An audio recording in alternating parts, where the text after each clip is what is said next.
Hello everyone and welcome back to my channel. So this video is going to be all the faith books I want to read this year. I wasn't planning on doing this video.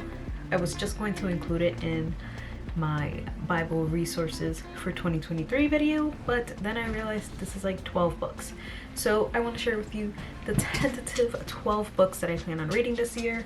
I am hoping to read all these books. I might read different ones, but this is kind of like my guideline where I want to start. So in no particular order I will start, but I'm going to start with one book that's not included in this, and this is Liberated Through Submission by P.B. Wilson, God's Design for Freedom in All Relationships. I've mentioned this in a few videos now, and I want to reread it this year because it's such a good book, and I think she does an excellent job at explaining what submission is, who is called to submit, all of us, just how that's supposed to look like biblically. So I really want to reread this book again, so I figured I would mention it. That is my plan. I don't know if it'll take place of one of the 12, but yeah. Hello, future me popping in just to tell you guys that I forgot to mention this book.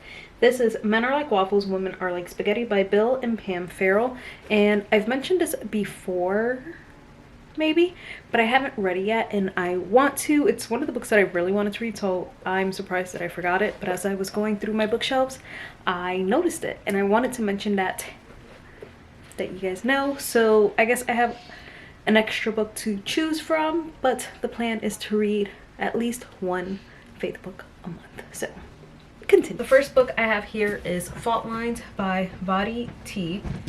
Bachman Jr. It's a book about the social justice movement and evangelicalism's looming catastrophe.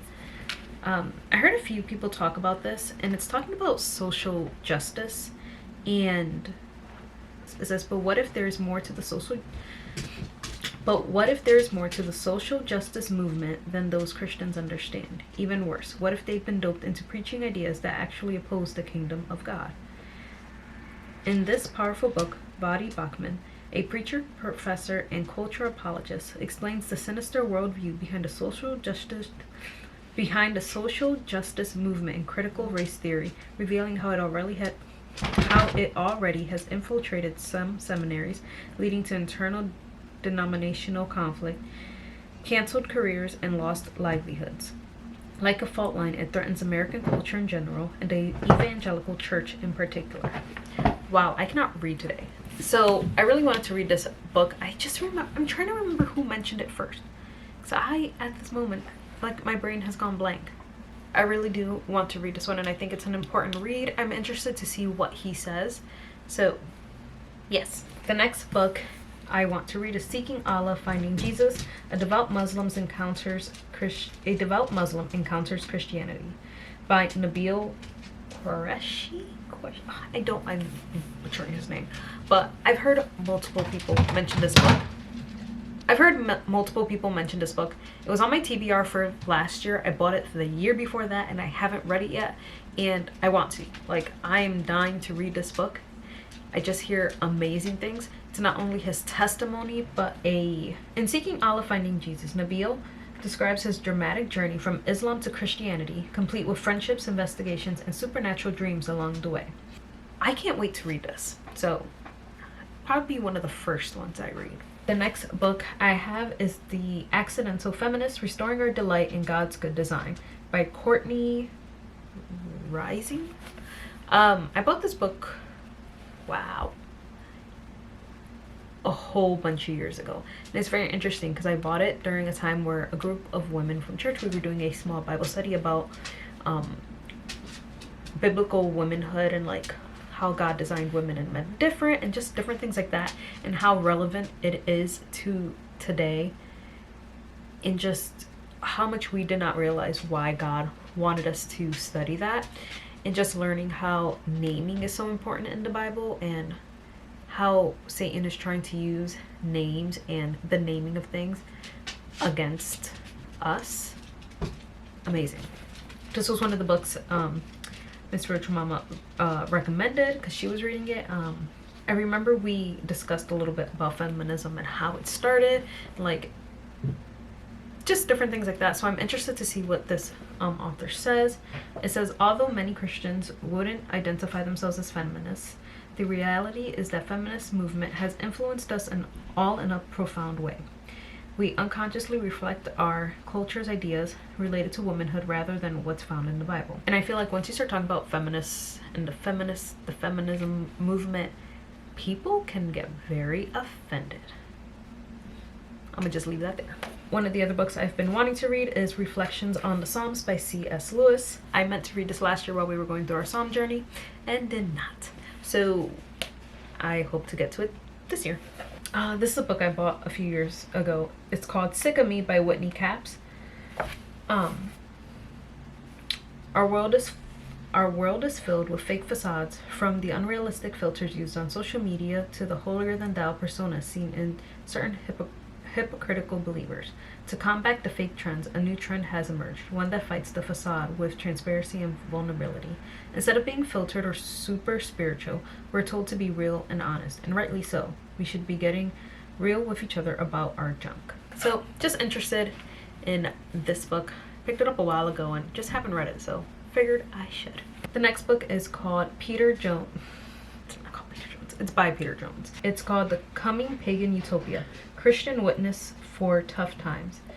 And my pastor actually suggested this book, and he doesn't really suggest books, so I just thought it was interesting. This review says, the coming pagan utopia will help thinking Christians make sense of the vast swirling mass of confusion in our culture that too easily overwhelms even the most biblically committed believer. So I'm really excited for this because our world is heading towards dark times. So two books that kind of go together. Well, they don't go together, but they're about the same-ish topic. There's this one by Katie M. Reed, which is called Made Like Martha: Good News for the Woman Who Gets Things Done. There's this one. Do you want to sit at Jesus' feet as Mary did, but you feel the need to get things done? And Made Like Martha, Katie M. Reed invites you to exchange try-hard striving for hope-filled freedom without abandoning your doer's heart in the process. Reading today is so difficult for me. So that's this one. And then Having a Mary Heart in a Martha World: Finding Intimacy with God in the Busyness of Life by Joanna Weaver. This is one I've been meaning to read for years. It says, an invitation for every woman who's ever felt she isn't godly enough, isn't loving enough, isn't doing enough. So I'm really excited because I can definitely feel like this, for sure. This one is called When Making Others Happy is Making You Miserable: How to Break the Pattern of People Pleasing and Confidently Live Your Life by Karen Eman. It says, Karen Eman knows firsthand how people-pleasing locks us in a prison, trapping us in unhealthy habits that distract us from our true selves and our God-given purpose. With vulnerable and humorous stories, biblical insight, and encouragement from someone who's been there, Karen will help you discover how to live out your priorities despite the expectations of others, cultivate a strategy for knowing when to say yes and how to say no, implement boundaries with the pushers, pouters, guilt bombers, and others who try to call the shots in your life. So I'm excited for this book and this read. Yeah. Hello, buddy. You cannot sit up here. I got books everywhere. You can say hi to the people. Okay. Almost done. Thus shalt thou serve the feasts and the offerings of ancient Israel by C.W. Fleming. I read Made According to Pattern last year. Excellent book, much easier to read than I thought it was going to be. And this one is about same passage of scripture like Exodus, Leviticus, those sections, where it's going through, instead of talking about the tabernacle, we're talking about the feasts and the offerings that needed to be done. So I'm excited for this one and just to understand that part of the Bible more. Next is The Pursuit of Holiness by Jerry Bridges. Be holy, for I am holy, commands God to his people. But holiness is something that is often missed in the Christian's daily life. That's because we're not exactly sure what our part in holiness is. In this classic, Jerry Bridges helps us see clearly just what we should rely on God to do and where we need to accept responsibility. Whether you're just beginning your pursuit of holiness or continuing your journey, these timeless principles and guidelines will challenge you to joyfully obey God's command of holiness. This is one that my spiritual mama gave me, and I just haven't read it yet, so that is the plan for this year. The last book I have here is The Well-Watered Woman, Rooted in Truth, Growing in Grace, Flourishing in Faith, by Gretchen Saffels. Gretchen Saffels knows what it's like to feel unable to flourish. In The Well-Watered Woman, she leads us to the source that changes everything, the well of fullness, the word of freedom, and the way of fruitfulness. Using scripture and her own personal story of surrender, Gretchen offers spiritual hungry women tangible tools not only to know Jesus more, but to live a life that thoroughly enjoys him, seeks him, and follows him into freedom. So this is one that my cousin recommended, and she loved it, so I want to read it.